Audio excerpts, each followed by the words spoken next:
আমাদের এইগুলো তো মনে করেন যে আতিকুল ভাই আছে, আতিকুল ইসলাম ভাই হলেও ভালোই হয়। গরিব মানুষ হাকি তো ভালো লাগি তো আনবো। আমরা আগামী নির্বাচন দেবো আল্লাহ আতিকুল ভাই। তো আগেও একবার নাতিগুড়ি খাইছে মানুষের রাতে, এই জন্যে জনসেবা হইব, তারই জন্য দিতে মজা। আতিকুলই দিয়ে দেখবো বাবু দাঁড়াইবো কি বলে জোরে করে খেজমত করবো। আগামী নির্বাচনে আতিক সাহেবকে সবাই চায়। এই তো কেন চাচ্ছে, সে একটা এলাকার একটা ভালো মানুষ, সেই হিসেবে আমরা তাকে চাই। এখনো এলাকার জন্য বর্তমানে মনে হয় যে কাজ আসলে সেই কাজ করে।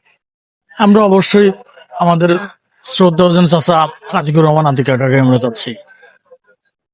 বলতে গেলে আমার মাইজবাড়ির প্রাণকেন্দ্রে যে বিএনপি, উনি না থাকলে বিএনপির কোনো অস্তিত্বই থাকতো না।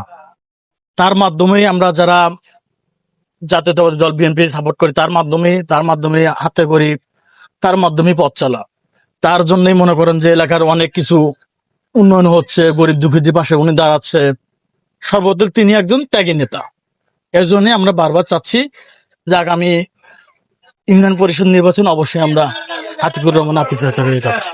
আগামী নির্বাচনের চেয়ারম্যান চাচ্ছি আতিক ভাই।